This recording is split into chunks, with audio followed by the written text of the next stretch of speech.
চিংড়ি মাছ বাচ্চা থেকে বড় সবারই খুব পছন্দের একটি মাছ। সেই চিংড়ি মাছের ভাপা রেসিপি শেয়ার করছি। ভিডিওটি ভালো লাগলে লাইক, শেয়ার ও কমেন্ট করবেন আর চ্যানেলটিকে সাবস্ক্রাইব করে পাশে থাকবেন। নমস্কার, মিতালি হোম কিচেনে সবাইকে স্বাগত।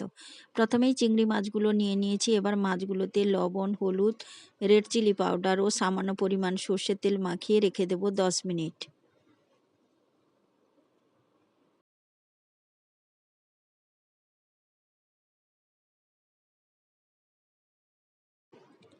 এবার একটা মিক্সি নিয়ে নিয়েছি। মিক্সির মধ্যে দিয়ে দিচ্ছি পোস্ত। এখানে আমি 3 থেকে 4 চামচ পরিমাণ পোস্ত দিয়েছি। এর সঙ্গে অ্যাড করব কালো সর্ষে 2 থেকে 3 চামচ পরিমাণ,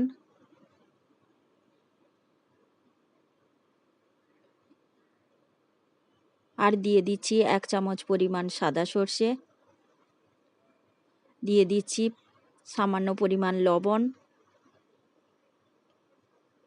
আর দিয়ে দিচ্ছি 5-6টি কাজু। সামান্য জল দিয়ে মিক্সিতে পেস্ট বানিয়ে নিয়েছি। এবার যেহেতু ভাপা বানাবো সেই কারণে একটা টিফিন বক্স নিয়ে নিয়েছি স্টিলের। এর মধ্যে দিয়ে দিচ্ছি 2 থেকে 3 চামচ পরিমাণ সর্ষের তেল, তার উপরে দিয়ে দিচ্ছি পেস্ট, সর্ষে পোস্ত ও কাজুর যে পেস্ট বানিয়েছি সেটা এবার দিয়ে দিচ্ছি। এবার এর মধ্যে দিয়ে দেব দই, 2 থেকে 3 চামচ পরিমাণ টক দই ফেটিয়ে রাখা দিয়ে দিচ্ছি।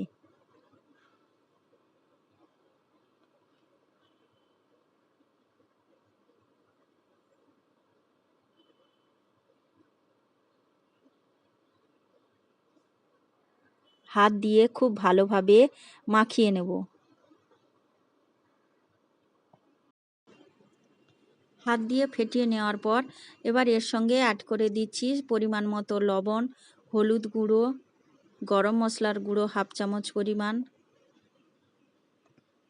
আর এর সঙ্গে অ্যাড করছি রেড চিলি পাউডার 1/2 চামচ পরিমাণ।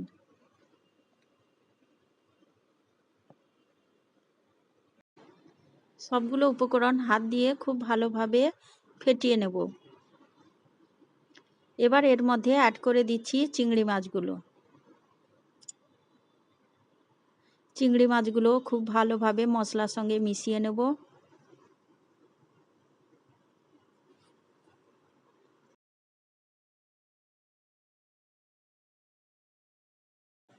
মাখানো হয়ে গেছে। এবার এর মধ্যে দিয়ে দিচ্ছি মিক্সিটা ধুয়ে সামান্য পরিমাণ জল।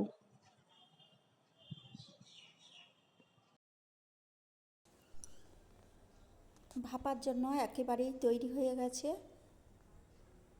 সব শেষে এর উপরে দিয়ে দিচ্ছি সামান্য পরিমাণ চিনি,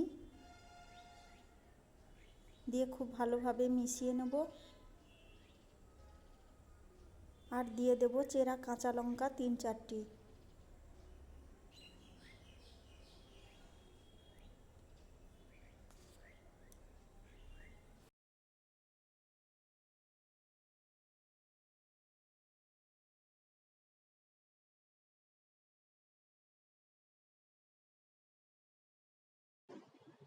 উপর থেকে সর্ষের তেল ছড়িয়ে দিয়েছি। এবার ঢাকনা চাপিয়ে দেব। অপরদিকে একটা কড়াই বসিয়ে দিয়েছি। কড়াইয়ে 1.5 থেকে 2 কাপ পরিমাণ জল অ্যাড করেছি, আর একটা স্ট্যান্ডকে উল্টো দিক করে বসিয়ে দিয়েছি যাতে টিফিন বক্সের তলায় জলটা লেগে থাকে। প্রায় আধ ঘন্টা ধরে ঢাকনা চাপিয়ে রান্নাটা করব লো আঁচে।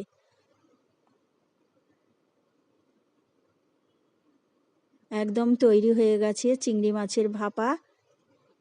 দেখুন বন্ধুরা, দেখতে যতটা ভালো হয়েছে খেতেও কিন্তু ততটাই ভালো হয়েছিল।